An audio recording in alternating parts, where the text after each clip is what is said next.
ओम शांति। 13/8/2022 के ईश्वरीय महावाक्य हैं।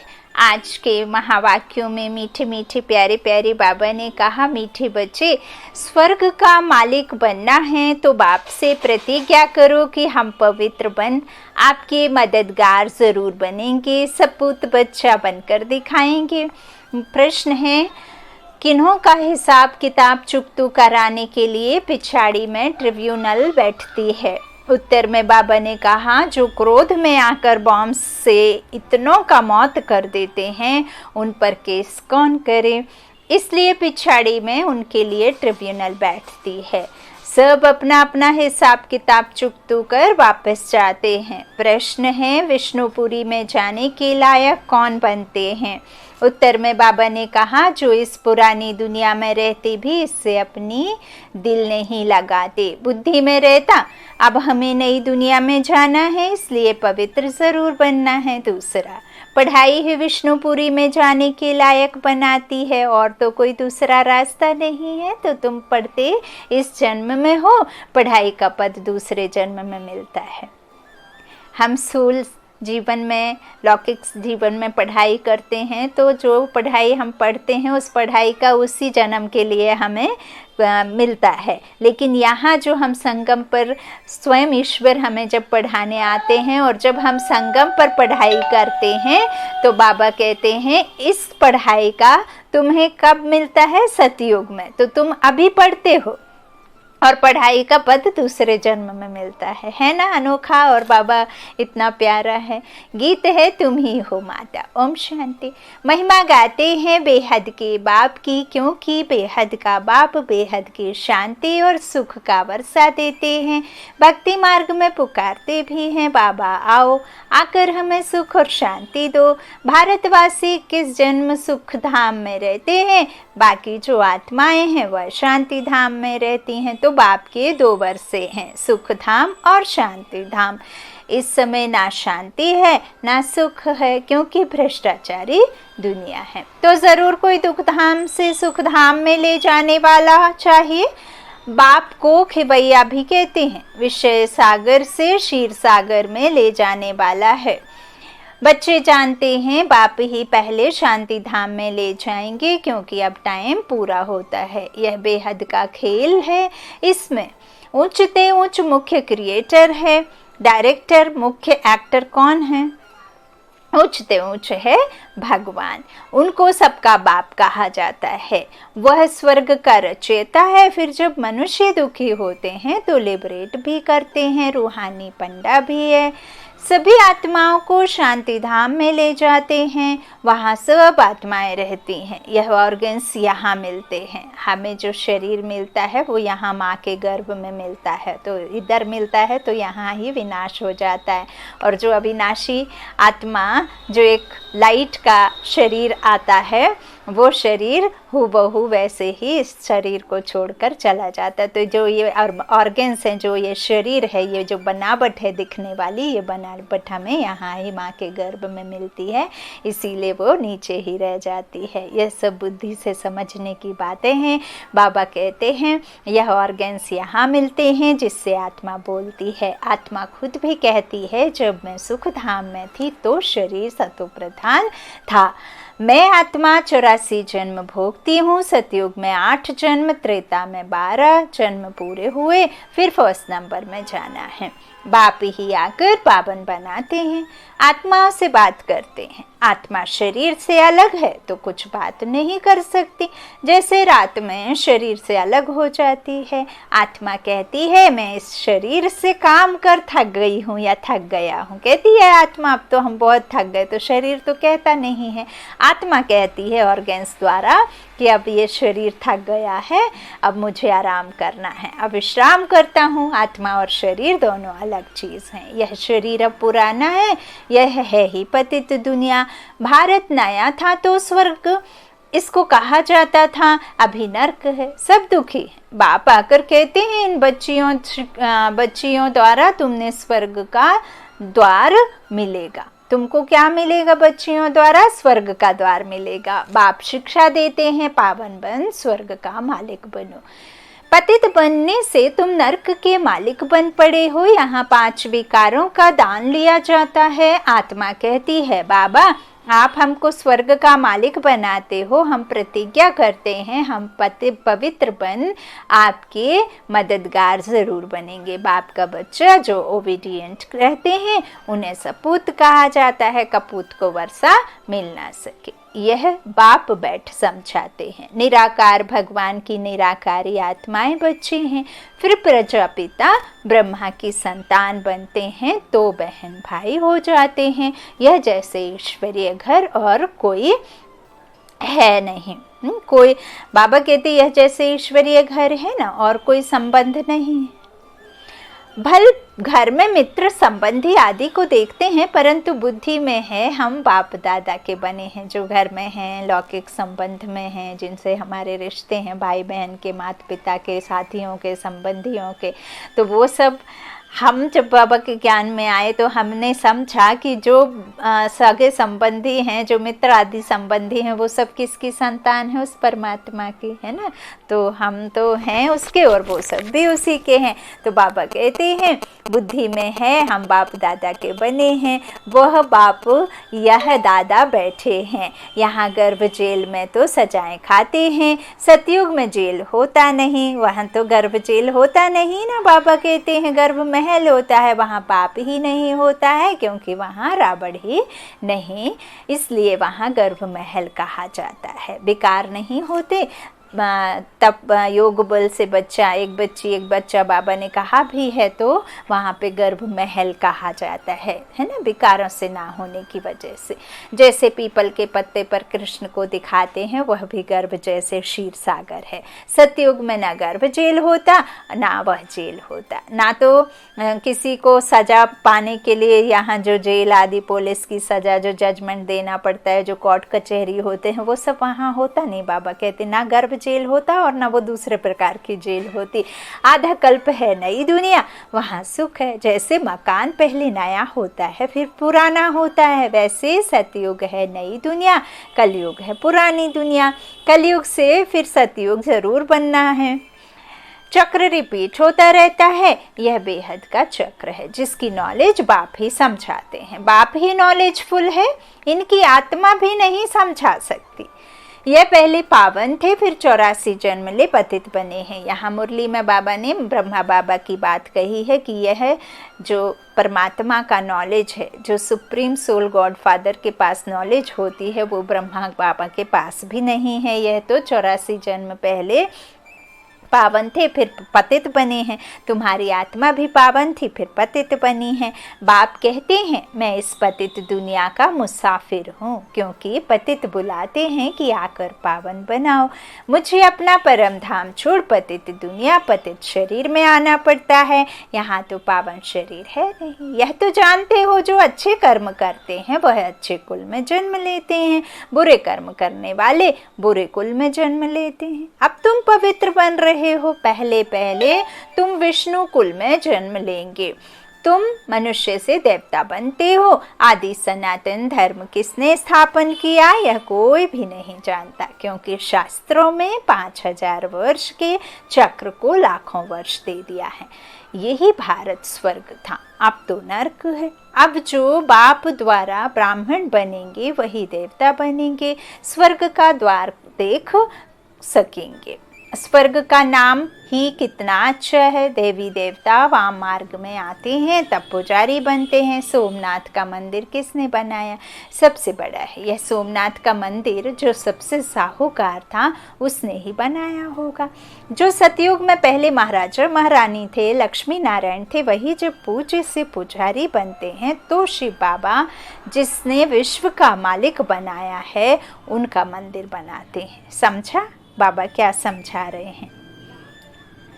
जिसने हमको पूज्य से पुजारी बनाया है, जिसने महाराजा महारानी लक्ष्मी नारायण थे तो हम सतयुगी राज्य में थे, त्रेता में आए तो बाबा कहते हैं जब हम नीचे उतरते हैं ना तो सबसे पहले जिसने विश्व का मालिक बनाया उनके मंदिर बनवाते हैं, है ना। अब व्यभिचारी और व्यभिचारी भक्ति बताई ना बाबा ने, तो व्यभिचारी माना अनेक को और अव्यभिचारी माना एक को, तो वहाँ शिवालय शुरू होते हैं क्योंकि भासना रहती है ना कि उनने हमें मालिक बनाया, तो उनको ही सबसे पहले मंदिरों में शिवालय में रखते हैं। खुद कितना साहूकार होंगे बाबा कहते हैं जब इतने बड़े बड़े मंदिर बनाएंगे सोमनाथ आदि के, तब तो इतना मंदिर बनाया जिसको मोहम्मद गजनबी ने लूटा। सबसे बड़ा मंदिर है शिव बाबा का, वह है स्वर्ग का रचयिता, खुद मालिक नहीं बनते हैं। बाप जो सेवा करते हैं उसको निष्काम सेवा कहा जाता है। बच्चों को स्वर्ग का मालिक बनाते, खुद नहीं बनते, खुद निर्वाण धाम में बैठ जाते हैं। जैसे मनुष्य 60 वर्ष के बाद वानप्रस्थ में जाते हैं, सत्संग आदि करते हैं, कोशिश करते हैं हम भगवान से जाकर मिलें, परंतु कोई मेरे से मिलते नहीं है। सबका लिबरेटर गाइड एक ही बाबा है और सभी हैं जिस्मानी यात्रा कराने वाले। अनेक प्रकार की यात्रा करते हैं, यह है रूहानी यात्रा। बाप सभी आत्माओं को अपने शांति धाम में ले जाते हैं। अभी तुम बच्चों को बाप विष्णुपुरी में ले जाने के लायक बना रहे हैं। बाप आते ही हैं सेवा करने। बाप कहते हैं इस पुरानी दुनिया में कोई से भी दिल नहीं लगाओ, अब जाना है नई दुनिया में। अब कई कहते हैं बाबा तो ऐसे कह देते हैं कैसे हम अपने बाल बच्चों को परिवार को छोड़ें, कैसे हम दुनिया से मोह तोड़ लें, हम तो यहाँ मोह नहीं रखेंगे तो फिर कैसे चलेगा। कई फिर बाबा के वाक्यों को महावाक्यों को कुछ गलत ही ले जाते हैं और तरफ रुख कर देते हैं, अपने मत अनुसार उसे अपने मन से रिजल्ट भी और उसका वो भी देख लेते हैं कि क्या अर्थ है। बाबा ये नहीं कहते, कई तो बाबा के योग में बैठते हैं तो चिढ़ जाते हैं, बच्चे शैतानी कर रहे हैं, घर का कोई डिस्टर्ब कर देते हैं तो वो चिढ़ जाते हैं। बाबा ये थोड़े ना कहते, बाबा से प्रेम करने से, बाबा से दिल लगाने से, बाबा की याद में बैठने से तो आप और अधिक भरपूर होते हैं, प्रेम से, सुख से, शांति से तृप्त होते हैं। हर एक बात से जो आपके पास है उसकी गिनती करते हैं, जो नहीं है उसको गिनती नहीं करते हैं। जो हमारे पास है हम उसे तो रख नहीं पाते, संभाल नहीं पाते, और जो दूर है उसकी तलाश में, उसकी आस में हम आशा लगाकर दुखी रहते हैं। जो बाबा कई बार कहते हैं और हम आपने भी प्रैक्टिकल में देखा है, जो हमारी थाली में यदि 3 वक्त का खाना आपको बराबर मिल रहा है, एक रहने के लिए घर और पहनने के लिए कपड़े हैं, तो इससे जास्ती और कुछ आपकी मनसा या आपको चाहना होनी नहीं चाहिए। किसी की थाली में वो अनाज भी नहीं है, एक टाइम का भोजन का भी उनके पास में इंतज़ाम नहीं होता है, ना 3 टाइम के खाने का और ना ही कपड़े पहनने का, ना रहने का। तो ज़रा आप उनसे कंपेयर करें तो कभी भी आप अपने आप को ऐसे किस्मत को नहीं कोसेंगे, है ना। तो बाबा ये सब बातें बैठ समझाते हैं। बाबा कहते हैं कई फिर सोचते हैं कि हमें दिल नहीं लगानी तो और अधिक क्रोध में आना शुरू हो जाते हैं, जबकि बाबा तो ऐसा कुछ कहते नहीं हैं, है ना। तो यही सब बातें बाबा कहते हैं। बाबा इसीलिए मोह तोड़ने कहते हैं। बाबा कहते हैं बच्चे जो तुमने शरीर को पहन रखा है, जब से तुमने इस संसार में जन्म लिया है तब से तुम्हारा शरीर तुम्हारी आत्मा से जब तक नहीं छूटता तब तक आत्मा तुम्हारा शरीर छोड़ती नहीं है, जब तक तुम्हारा ड्रामा में पार्ट ख़त्म नहीं हो जाता। तो इतने जब जन्मों जन्म तक तुम्हारी आत्मा से शरीर जुड़ा रहता है 24 घंटे 24/7 आवर्स, वो शरीर जब तुम्हारा नहीं है, वो छोड़ जाता है, तो फिर और किससे आस रखोगे, है ना। तो यह बुद्धि से समझने की बातें हैं। बाबा कहते हैं अभी क्या करना है तुमको, किसी से दिल नहीं लगाओ, अब जाना है नई दुनिया में। तुम आत्माएं सब ब्रदर्स हो, इसमें मेल भी हैं फीमेल भी हैं। सतयुग में तुम पवित्र रहते थे, उसको कहा ही जाता है पवित्र दुनिया। यहाँ तो 5-7 बच्चे पेट चीर कर भी निकालते हैं, सतयुग में लॉ बना हुआ है, जब समय होता है तो दोनों को साक्षात्कार हो जाता है कि अब बच्चा होने वाला है। आपने महाभारत में और कृष्ण के वृत्तांत में देखा भी होगा कि जब कृष्ण बच्चा प्रिंस आने वाले होते हैं, कृष्ण का जन्म होने वाला होता है और जेल में उनके माता पिता को कंस डाल देता है, तो दिखाते हैं कि बच्चे को रात में फिर उनका गर्भ में अपने आप बच्चा आ जाता है ना। तो बाबा उसका आज सही अर्थ बता रहे हैं कि जब समय होता है सतयुग के लॉ में जो बना हुआ है बच्चे होने का, तो दोनों को साक्षात्कार हो जाता है कि अब बच्चा होने वाला है। उसको कहा जाता है योग बल। पूरे टाइम पर बच्चा पैदा हो जाता है ना। जब समय होता तो हो जाता है, कोई तकलीफ नहीं, रोने की आवाज नहीं। आजकल तो कितनी तकलीफ से बच्चा होता है। यह है ही दुखधाम, सतयुग है ही सुखधाम। तुम पढ़ाई पढ़ रहे हो सुखधाम का मालिक बनने, उस पढ़ाई का फल तो इसी जन्म में भोगते हैं। तुम इस पढ़ाई का फल दूसरे जन्म में पाते हो। बाप कहते हैं मैं तुमको स्वर्ग का मालिक बनाता हूँ, जिनको भगवान भगवती कहते हैं, लक्ष्मी भगवती नारायण भगवान। सतयुग में उन्हों को किसने बनाया, जबकि कलयुग अंत में कुछ नहीं है। भारत देखो कितना कंगाल है। मैं ही सबको सदगति देने आता हूँ।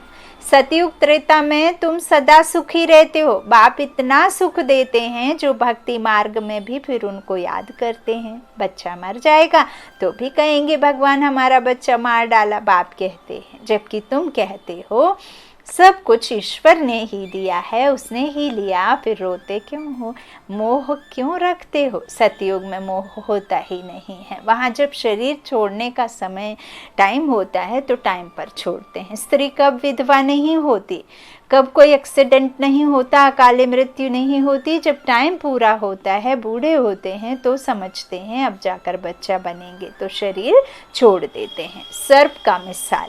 अब तुम जानते हो यह कलियुगी शरीर बहुत पुराना खाल है, आत्मा भी पतित है और शरीर भी पतित है। अब बाप से योग लगाए पावन बनना है, यह है भारत का प्राचीन राजयोग। सन्यासियों का तो हठ योग है। शिव बाबा कहते हैं मैं इन माताओं द्वारा स्वर्ग का द्वार खोलता हूँ, माता गुरु बिगर किसका उद्धार नहीं हो सकता है। बाप ही आकर सबको सदगति करते हैं, सबकी सदगति करते हैं, तुमको भी सिखलाते हैं, फिर तुम मास्टर सदगति दाता बन जाते हो। सबको कहते हो मौत सामने खड़ा है, बाप को याद करो, सब खत्म हो जाता है, हो जाना है।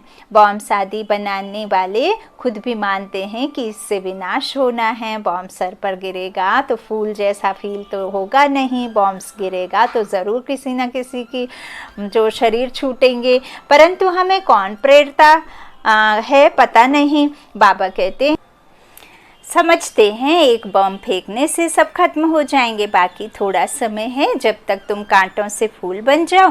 यह है ही कांटों की दुनिया। भारत ही फूलों की दुनिया थी, अब है वैश्यालय, फिर होगा शिवालय, अर्थात शिव द्वारा स्थापन किया हुआ स्वर्ग। भगवान तो एक ही निराकार है, मनुष्य को कभी भगवान नहीं कह सकते, निराकार है। कौन है? भगवान। मनुष्य को बाबा कहते हैं कभी भगवान नहीं कह सकते। जो जन्म मरण में आता है उसे तो कभी कह ही नहीं सकते, वो तो है ही एवर प्योर निराकार। मनुष्य को नहीं कह सकते। दुख हरता सुख करता एक ही बाप है, दुखों को हरता है। जो रावण ने दिया उसे हर कर हमें सुख की दुनिया का मालिक बनाता है, वो सिर्फ एक ही है। बाबा कहते हैं भगवान उवाच मैं तुमको नर से नारायण बनाता हूँ। यह पुरानी पतित दुनिया अब खत्म होनी है, मैं पतित से पावन देवता बनाता हूँ, फिर तुम चले जाएंगे अपने घर। ड्रामा को समझना है। इस समय देखो मनुष्यों में क्रोध कितना है, बंदर से भी बदतर है। क्रोध आता है तो कैसे बॉम्ब से सबको मार डालते हैं। अब इन पर कौन केस करेगा? इनके लिए फिर पिछाड़ी में ट्रिब्यूनल बैठती है, सबका हिसाब किताब चुकतू कर देते हैं। यह सब समझने की बातें हैं। बाप कहते हैं हे आत्माएं, मैं तुम्हारा बाप आया हुआ हूँ, आप मेरे श्रीमत पर चलो तो श्रेष्ठ स्वर्ग के मालिक बन जाएंगे। वह मनुष्य तो मनुष्य के गाइड बनते हैं, बाप गाइड बनते हैं सर्वात्माओं के। आत्मा ही कहती है हे पतित पावन, अब बाप हमको पुण्य आत्मा बना रहे हैं। स्वर्ग में रूहानी बाप होता नहीं, वहाँ तो है ही प्रारब्ध, है प्रारब्ध। बाबा कहते हैं यह यूनिवर्सिटी है, राजयोग बाप के सिवाय कोई सिखला नहीं सकते। बाप कहते हैं मैं इस शरीर का लोन लेकर आता हूँ, आत्मा तो दूसरे शरीर में आ सकती है ना। यह ड्रामा की नूंद है, इनको फिरने में 5000 वर्ष लगता है। कहते हैं पत्ते पत्ते में ईश्वर है, पत्ता हिलता है, इनमें आत्मा है, लेकिन नहीं, यह हवा से हिलता है। तुम जैसे यहाँ बैठे हो, फिर 5000 वर्ष बाद बैठेंगे।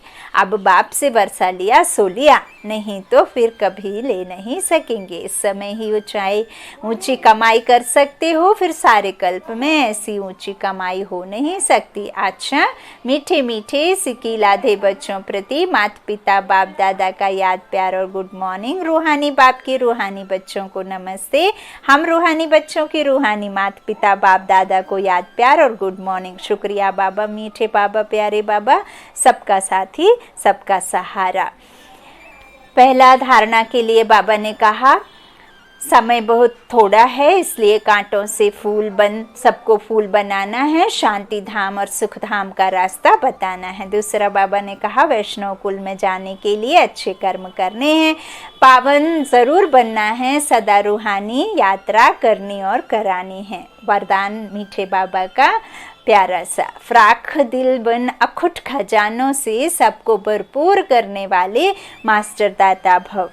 आप दाता के बच्चे मास्टर दाता हो, किसी से कुछ लेकर फिर देना वह देना नहीं है, लिया और दिया तो यह बिजनेस हो गया। दाता के बच्चे फ्राख दिल बन देते जाओ। अखुट खजाना है, जिसको जो चाहिए वह देते भरपूर करते जाओ। किसी को खुशी चाहिए, स्नेह चाहिए, शांति चाहिए, देते चलो। यह खुला खाता है, हिसाब किताब का खाता नहीं है। दाता की दरबार में इस समय सब खुला है, इसलिए जिसको जितना चाहिए उतना दो, इसमें कंजूसी नहीं करो। तुम्हारा तो है नहीं जो तुम दोगे हैं। बाबा कहते मेरा है और मैंने तो खुले भंडार खोल रखे हैं, तो कंजूसी कैसी? जब सर्वशक्तिमान है साथ तो फिर कैसा डर है हाथ साथ। तो इस तरह से इसमें कंजूसी नहीं करो। कहा भी बाबा ने है कि जोत से जोत जलाते चलो।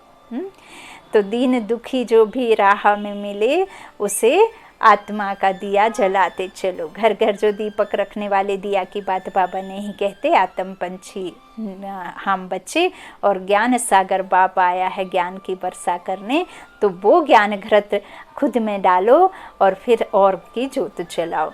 अच्छा, आज का स्लोगन, अपनी मनसा वृत्ति को ऐसा पावरफुल बनाओ जो खराब भी अच्छा हो जाए। अपनी मनसा वृत्ति को ऐसा पावरफुल बनाओ जो खराब भी अच्छा हो जाए। अच्छा, ओम शांति। शुक्रिया बाप दादा, शुक्रिया आप सभी भाई बहनों के स्नेह का, प्यार का। Good night, Om Shanti.